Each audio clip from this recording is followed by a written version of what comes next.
ladies and gentlemen, and welcome to the show on this Monday, April 12th. No, April 17th, I should say, 2023. Thank you for tuning in. I'm glad to have you guys here. The crash is all but assured at this point. It's pretty much guaranteed. Looking over the numbers that are coming in now. This is it, guys. This is the big one. And this is kind of a little bit of a follow-up on the last show I did. A few things I want to show you guys first off. This is kind of why the crash is guaranteed at this point. Is the money supply is started to shrink. The banks have stopped lending. Now, what does that mean? This is how money is created. Not so much by the Fed. Yeah, they had the quantitative easing programs and stuff, but the money never made its way into the general economy. The money that makes its way into the general economy that supports everything is money that's lent out by the banks. And the banks have stopped lending now. So money creation is basically stopped. So what we're seeing here on this chart from Fred, from Federal Reserve, is a shrinking in the M2 money supply. But here's the thing, guys. If you notice here in December, it took a sharper downward turn. This is going to fall. Now that the banks have stopped lending, and this has just happened not long ago. Now that the banks have stopped lending, this is going to fall very sharply. The money supply. So you guys out there holding a lot of dollars, you think, oh boy, this looks good. We're going to have some deflation. I'm going to be able to buy things on the cheap. I'm going to be able to scoop everything up at pennies on the dollar, etc., etc. No. I'm sorry. We're in the deflationary spike event that I talked about for a very long time. We're right in the middle of it right now. It's a deflationary event that precedes the hyperinflation.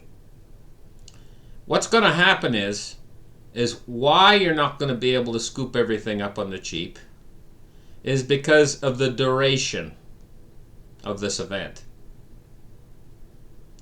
When this really starts to culminate,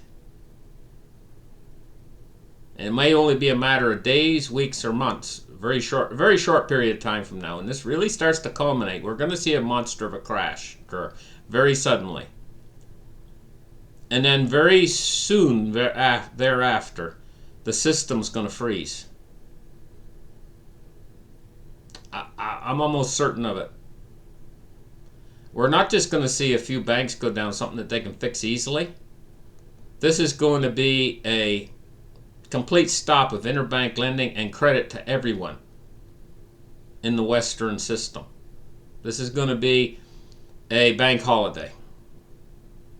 And do you remember how quick the Fed ran in to fix the SVB, the Silicon Valley Bank crisis?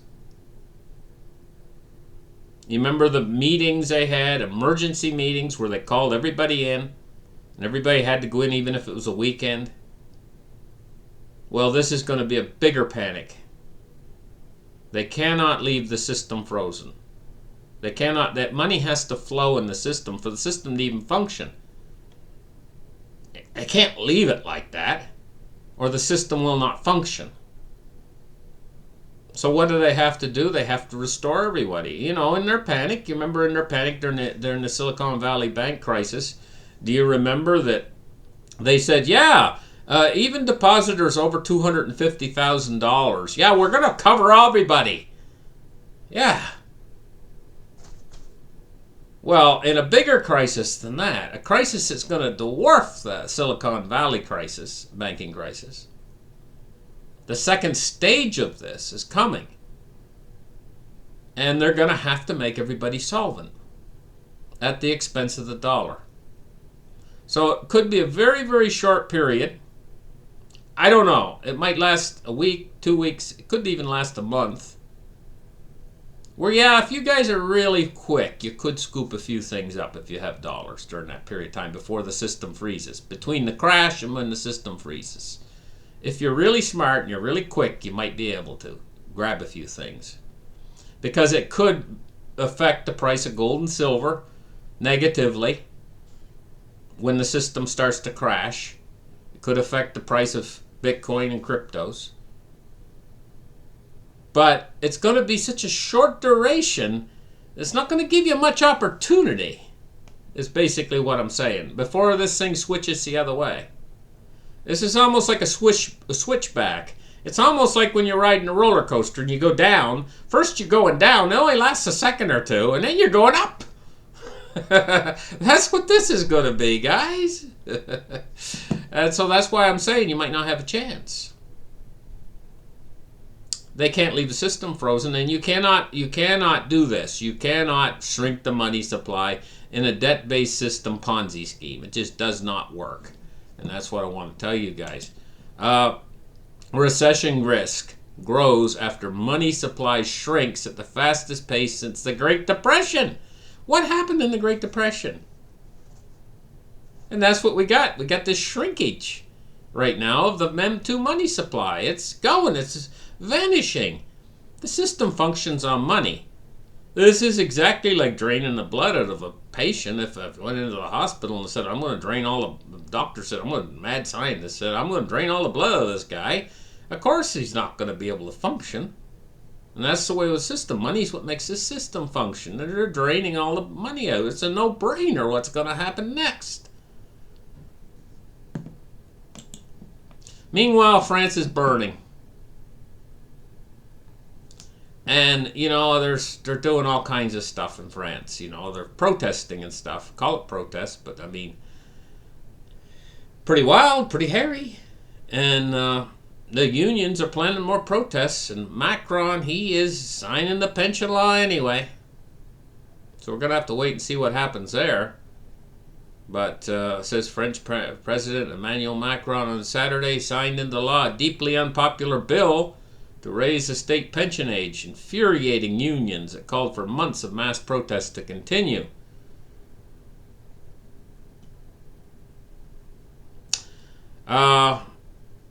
They've raised it 2 years. From 62, you could get a pension in France, and now you're going to have to wait until you're 64. It says this has angered trade unions. So, moving on, we're going to take a look at the price of silver today, which is dropping. Now, we're, like I told you guys, we're in this deflationary event that's not going to last very long. And I've been waiting for this. This is the last straw. This is the last thing that's in our way, that stands in our way, is this deflationary spike event. And when it's over, I've been talking about this for years, when this deflationary spike ends, we're going to see massive increases in gold, silver, and bitcoins and cryptos. Massive. It's going to be like unreal. But we have to play this out. We have to play out this little deflationary event caused by the Fed fighting inflation. And their fight against inflation. They're going to collapse the system. And then they're going to have to fix it. Have to fix it. There's no other choice. Unless they want to see the whole system come right down, crashing down to the ground, never function again. That's the only other alternative. I mean, people say, well, can't they play this out? Can't they let the system expunge all the debt and let the deflation play out and let the whole thing play out like they did back in 1930s during the Great Depression? And maybe they're thinking, okay, maybe we're in for a Great Depression that's just like the 1930s where the dollar's worth more and more. Well, the difference is between then and now is back then they didn't have a derivatives market that's worth $1 quadrillion. That's 1,000 trillion dollars of derivatives. That is called leverage. And that's not the only place leverage is in the system. Leverage is in the real estate market. All these bubbles is all held up with leverage. And they're all starting to deflate right now in real time and really, really, really, really, really fast. So the crisis is 100% assured at this point. And the crisis is going to be far outstrip what happened in the 1930s. And there's only one way you can stop this train, and that's the one tool that they happen to have. Now the Fed, now listen carefully, the Fed is going to wait this out. They're not going to be willing to stop this train until the government's on board with them. Just like in 2008. And they're going to come out and they're going to tell the government, hey, you know, if we don't stop this train, when it starts to happen, they're going to come out and they're going to tell the government, just like they did in 2008, they're going to come out and tell the government, hey, if we don't stop this train, it's going to flatten everything. And they're right, it's going to. So they're going to work in conjunction with the government to bail everything out at the expense of the dollar.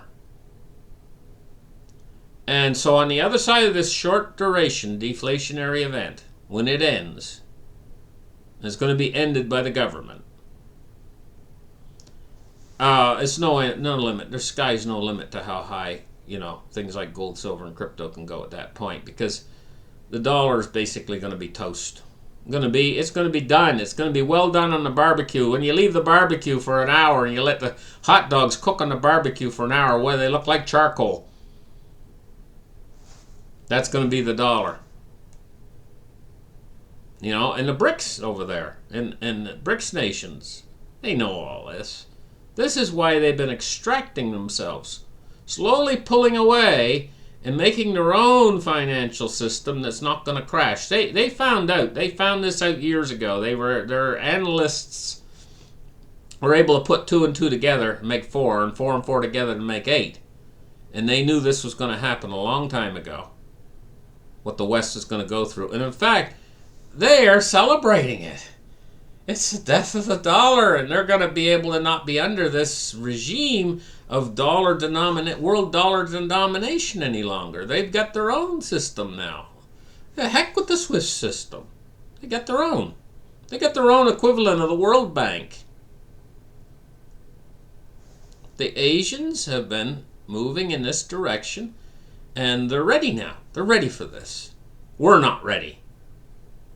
And so, I mean, you guys, a closet might not be enough to fill your closet with stuff you need, because the system's getting ready to do a partial shutdown, and there's going to be panic. And gosh only knows. I mean, can you imagine the panic if nothing works for you? I mean, nobody out there carries cash any longer. And if the credit cards don't work, your debit card doesn't work, nothing works. And the stores just put up if they're open at all during this event, the stores will just put up a little sign in the window that says, we only take cash today. Where are you going to be? And it could last for weeks. Even the ATMs might not. There might be a big long line at the ATMs, and you'll be waiting out in the hot sun. When you get there, the ATM's empty. Last person leaves, and hey, it's my turn. I can get some money. Or they'll limit you. You might only be able to take $100 a month or something like that, with food prices going up the way they are. Okay, so let's get serious here, and this is the thing, guys. You got to be serious. So let's get serious. You got to have your food supply put away for yourself, and things ready for your family, some bottled water and stuff like that, a medical kit and everything you'd need for a hurricane, even if you're living inland, but for an extended hurricane. Yeah, it's fun, you know. It'll be fun to pack away a few things. Like, don't eat them ahead of time now. Well, things you like potato chips, candy bars, and stuff like that. Because if you're going to have to suffer, you might as well suffer pleasantly. Might as well have a few little goodies put away. Little larder of goodies, you know. And when the crisis hits, you'll be, these are my goodies. And the rest of the family, can I have a big chocolate bar? No, they're my chocolate bars. I'm the one that put them away. No, don't be like that. Share them. Anyway, guys. Okay, let's move on. Cryptocurrency. Okay, the silver's down today. 33 cents. $24.99. This doesn't surprise me a bit. We're going into it now. And it could begin anytime now. What's it going to look like? everything's going to fall in price. Or I think it's going to be deflation for a few days or weeks until they fix this. And then we're going to go right into the early stage of hyperinflation after they fix it. That early stage of hyperinflation is called the acceleration phase. That's what it's called. It's not hyperinflation, but it's called the acceleration phase. And I think it's around 50% per annum of inflation. Acceleration phase. And we might go through that for maybe 6 months or a year or something. Acceleration phase, which is going to be terrible because wage growth is only 3.5%. And so if you get 50% inflation, it means wages are not going to keep up with it. But that's just the acceleration phase. Following 6 months or a year later, we go into 100% inflation daily. And so they'll probably increase wages then, but they still won't keep up. And so what we're looking at here is poverty, except for the people that were smart enough to put away a bit of silver, gold, and cryptos. Because those asset classes will be moonshotting, and that'll enable you to be able to make ends meet. Where your neighbor, he didn't put that stuff away, and he's got his wage from work. It's going to be Venezuela. We're now a third world country when this happens, when we get to hyperinflation. And the Fed's losing the fight. So we're seeing silver go off today. Take a look at crypto today. 1252 in billions. So that's 1,200,000,000,000. It's a lot. Crypto's worth a lot. The industry's worth a lot. But Bitcoin price at 29,405. And Ethereum at 2069. I know a lot of you guys have XRP. XRP's at 51 cents. So crypto's still doing good. We're just on the front edge of this. I'm expecting it could actually hit crypto's gold and silver, meaning they could go down for a very short period of time as this happens. And I hate to say this to you guys about that, but seriously, we're headed toward a deflationary event. I've called it for years now. I've called it the deflationary spike event. It just precedes the really serious inflation. And that's where we are right now. We're tracking this on this channel. We're tracking this. And so you know right where you are right now. Now very soon we're going to go off into the inflation once they fix this problem that they're creating. The problem is not really manifested itself fully yet. But as soon as the problem manifests itself fully, they'll have emergency meetings and they will fix it. And then we're going to go into the serious inflation, the acceleration phase. And that's when you're going to see your gold and silver is going to shine like it's never ever shined before. Dow Jones Industrial Average 33,892. It's up 5 points on the day. Crude oil is 82.07. Now, if you see gold and silver fall during this event, you can bet your boots that the stock markets are going to fall a lot. I'm expecting the S&P to fall probably 20% in this event. And of course, I'm expecting a whole big slew of banks to go down, as many as 400 of them. And you know, this what they did to fix SVB, the Silicon Valley Bank, and the other banks that failed during this last crisis, is only a lending window. It's just buying a year. I mean, all that money has to be repaid back, and then they don't have it. But they're hoping to let the bonds mature to get the money. Over 400 banks are in that boat. I think it's 428 at last count are in that boat where they've got the loan, so they're not going under right now, but they only got a year. And these bonds got to mature and stuff to try to get that money back. And it ain't going to happen. I don't think, anyway. Taking a look now at bonds and rates. We're looking at rising yields today. 5.5 basis points on the 30-year at 30.79. And the U.S. 10-year at 3.58. And it's up 6.1 basis points. Now, taking a look at the MOVE index, and I wanted to point this out to you guys because the MOVE index is a very important index. The Fed follows this index. Some monkey business is going on. We saw the MOVE index shoot up to 200. Volatility in the system.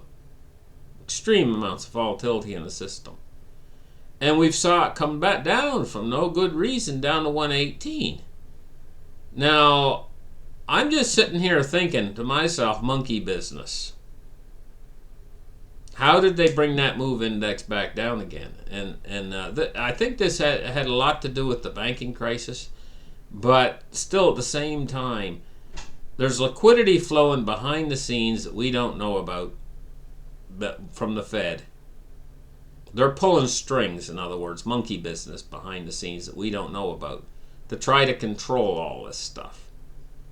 And it's basically kind of like those old jugglers, you know. Do you remember they used to have, like on the Ed Sullivan show and stuff, they used to have somebody come out and he would have a bunch of sticks and plates, and he would start to spin the plate on top of a stick. And then he'd move to the next one. He'd set the next plate spinning on top of a stick, and he'd get all these plates spinning in the air on top of these sticks. And the plates would be going slower and slower. When they stop, they fall. The plates fall. He'd have to keep running around, spinning them, and then give them a spin, and then he'd run to the next one. He'd get about 20 or 30 of these plates spinning at the same time, and he'd be running as fast as he could, keeping them all going. That's what the Fed's doing right now. Trying to keep all these plates in the air right now. It ain't going to work. They're all going to come crashing down at the same time, and then they're going to have to fix all that. I figured in my head it's going to take about $20 trillion to fix the mess, or 10 to 20 trillion to fix the mess that they're going to create. So we're talking a major, major meltdown of the system is what I'm expecting. A meltdown and a freeze.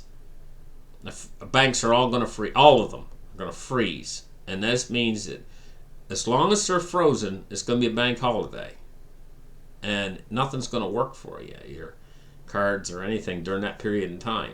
But then they're going to fix it. Okay.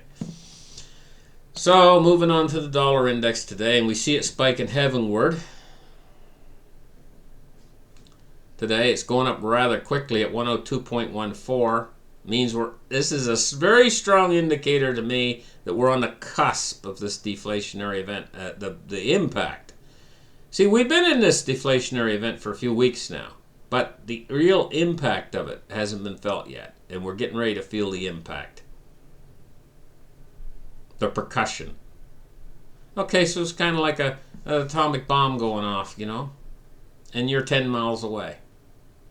You see the bright flash, that's indicated it's happened, and that's the way with this deflationary spike event. It's already happened, but you haven't felt the impact yet. So the shockwave's heading toward you. 1,000, 2,000, 3,000. It gets about 20 seconds, and all of a sudden the shockwave hits. Boom! Knocks you to the ground. That's the impact. And so that's what's going to happen. We haven't had the impact yet. The impact is coming. I see the explosion. I see the flash of light of this event, this deflationary event. It's there. It's happening. You can see it right in the M2 money supply. And here's where it started, right here, and it's exploding downward. And right now, it's dropping off a cliff. No banks are lending. Here it comes. Here comes the shockwave. Thank you guys for listening. We'll catch you guys in the next show. Bye-bye.